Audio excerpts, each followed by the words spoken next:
everybody, my name is Jess Green, and today I'm going to be walking you through 5 tips for getting your clarinet players ready for assessment. The first tip, and let me grab my clarinet here. The first tip is to do a pre-assessment instrument check with all of your clarinetists. This is something that can take 5 to 10 minutes, maybe about 2 to 3 weeks prior to your actual assessment or concert or whatever performance you're getting your students ready for. Sometimes a week before the concert, somebody raises their hand and says, my clarinet's broken. And maybe if you did a quick check a few weeks prior, it could have gone to the shop or you could have fixed it yourself. So if you are not a clarinet player, and I'll bring this up here a little bit, you can scan for any immediate problems. For example, some things that you may not be able to fix are really bent keys, loose keys, or pads. The clarinet has a bunch of different pads, like you press up there, and sometimes those things, they get water in them, or they're leaky, or they just need to be completely replaced. You'll start to hear that in students' sound, and you can go ahead and get that taken to the shop.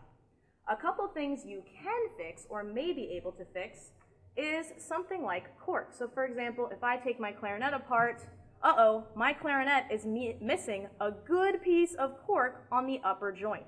If you are able to repair that, you can do that yourself, but if you're not able to repair that, you can take that to the shop too. A really easy fix, and something I would recommend you definitely have your clarinet players look for, is loose screws.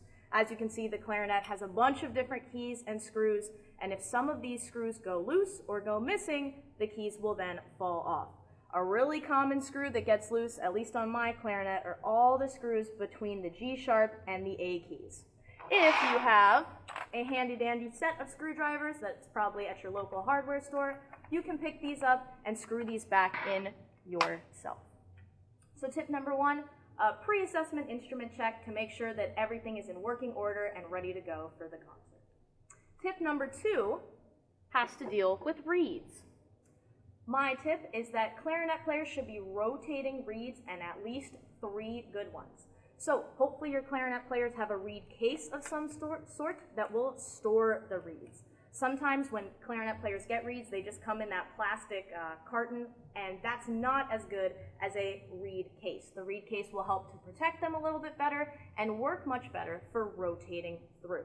If your student plays the same reed over and over again, the reed will become soft super quickly and start to wear down. Here, my reed case actually has numbers, which is super helpful. So maybe every Monday I play reed 1, every Tuesday I play reed 2, and right now on my clarinet I have reed 3. Your students can rotate through these to help preserve the life of them and make sure that they get a good sound every time they play. So make sure your clarinet players are rotating their reeds. Pick this guy back up for tip number 3, which is hand position. This is really good, especially for your beginner clarinet players. When you are playing the clarinet, you always want to think about C's. You want your fingers close and curved all the time, and even in a light C shape on both the upper joint and the lower joint will help.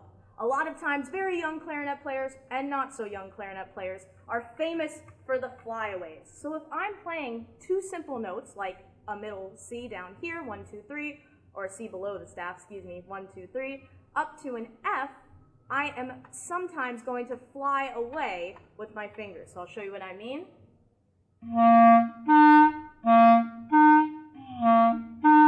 You can see as I did this, sometimes I miss the C because my fingers are flying away and they're not close and curved to the clarinet.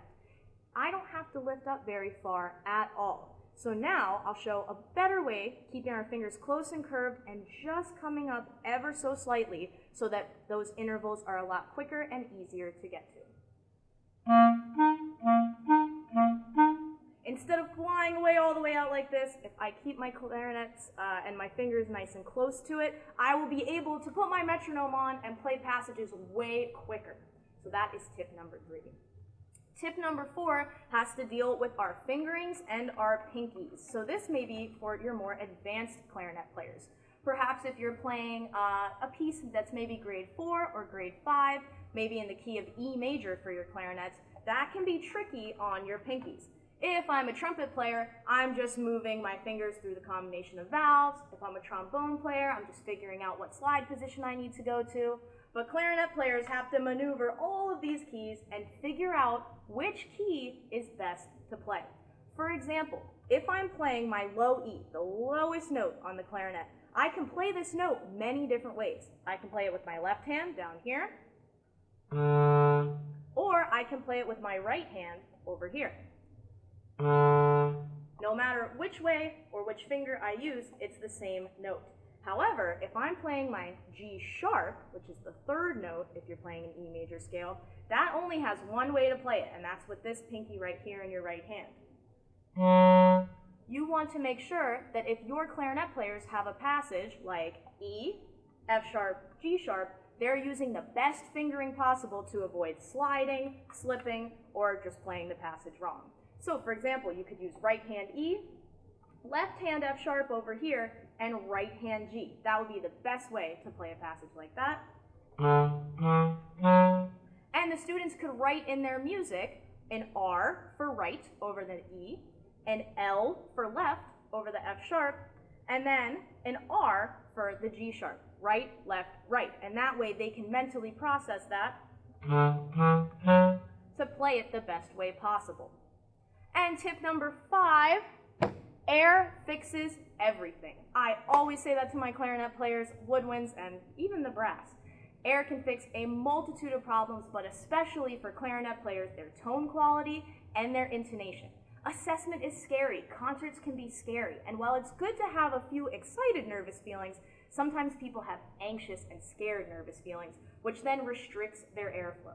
Making sure that clarinet players breathe down here from the diaphragm and don't just get one of those kind of shallow shoulder breaths can really help. With a good breath, I don't know if you all use breathing gym or something to help reinforce good breathing, a good breath can support a full, round, warm clarinet sound and prevent your clarinets from going really, really sharp or really, really flat.